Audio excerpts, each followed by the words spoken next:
Good morning student.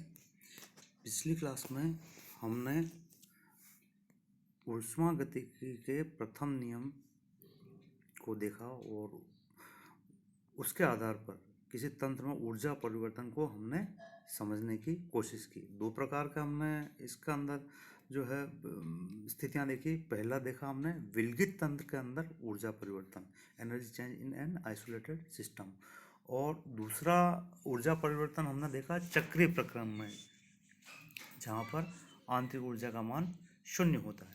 ठीक है, अब हम आगे बढ़ रहे हैं और तंत्र की एंथैल्पी या पूर्ण ऊष्मा को हम समझने का प्रयास करते हैं। यहाँ पर दो परिस्थितियाँ हम देखते हैं। पहली स्थिति कि स्थिर आयतन पर तंत्र को दी गई ऊष्मा परिवर्तन को किस प्रकार से प्रकट करते हैं, और दूसरा स्थिर दाब के ऊपर दी गई ऊष्मा, तंत्र को दी गई ऊष्मा को हम किस प्रकार से प्रकट करते हैं और उसको एंथैल्पी में किस प्रकार से व्यक्त करते हैं।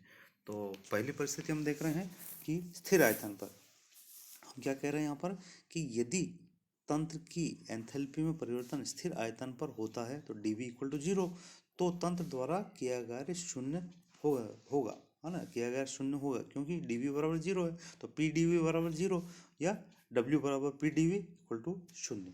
ठीक है, कार्य अगर शून्य हो गया तो यहाँ पर जो आंतरिक ऊर्जा परिवर्तन है या ऊर्जा परिवर्तन है वह अवशोषित ऊष्मा स्थिर आयतन पर अवशोषित ऊष्मा QV के तुल्य होगी।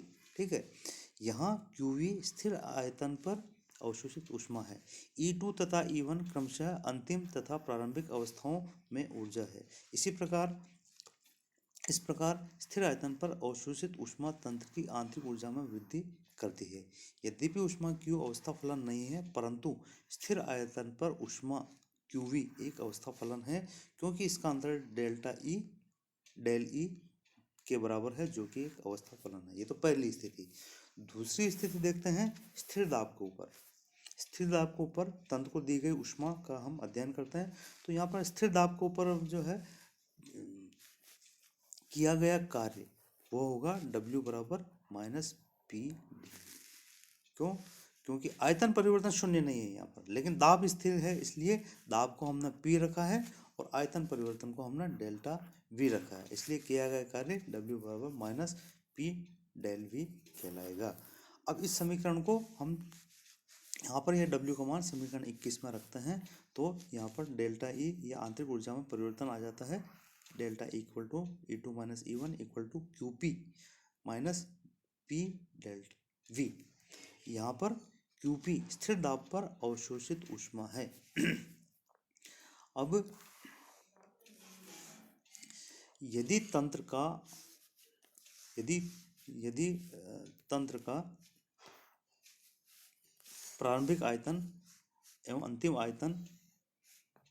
अवस्थाओं में आयतन V1 V2 है, तो जो आंतरिक ऊर्जा परिवर्तन है E2 minus E1 equal to हो जाएगा QP माइनस P dV। तो आयतन परिवर्तन जो है V2 माइनस V1 हो गया। ठीक है, तो QP बराबर क्या हो गया, E2 minus E1 plus P into V2 minus V1, या यहाँ पर जो ऊष्मा परिवर्तन है QP ये हो गया। अब इसको हम क्या है कि E प्लस PV के रूप में रखते हैं, तो जो ऊर्जा है और दाब आयतन है उसको हम एक साथ रखते हैं। प्रारंभिक स्थिति वाले को अलग रखते हैं, अंतिम स्थिति वाले को अलग रखते हैं। तो अंतिम स्थिति वाले हो गए E2 प्लस PV2, ये हो गए आपके E2 प्लस PV2, और प्रारंभिक स्थिति वाले हो गए आंतरिक ऊर्जा और कार्य E1 plus PV1।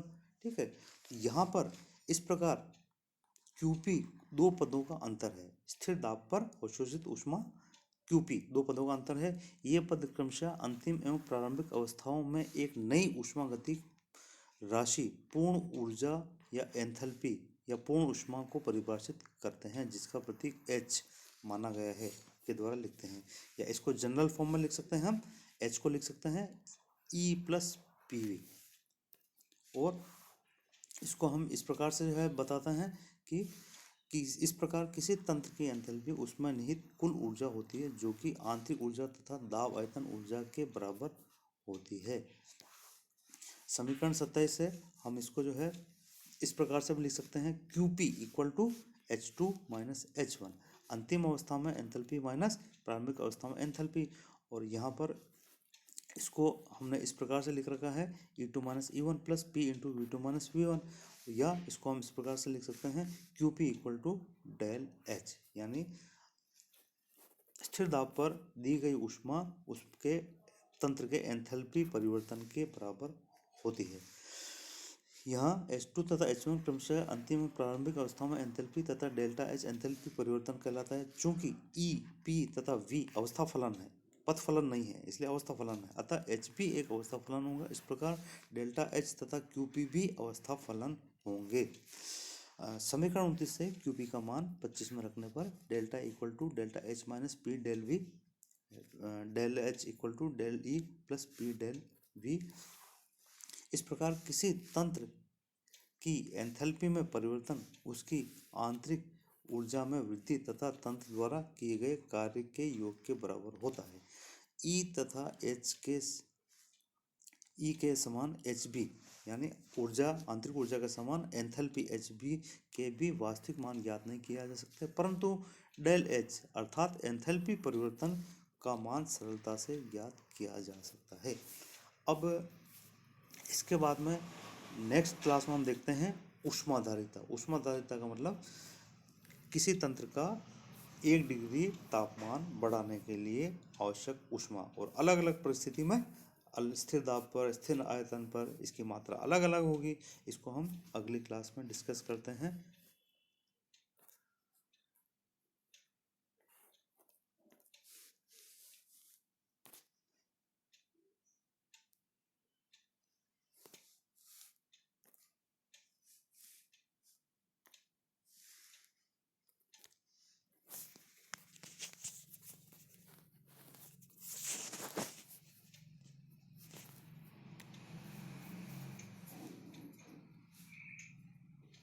Good morning students, जैसा पिछली क्लास में हमने बताया कि हम आज बात कर रहे हैं ऊष्मागतिकी के प्रथम नियम की, और ये है ऊर्जा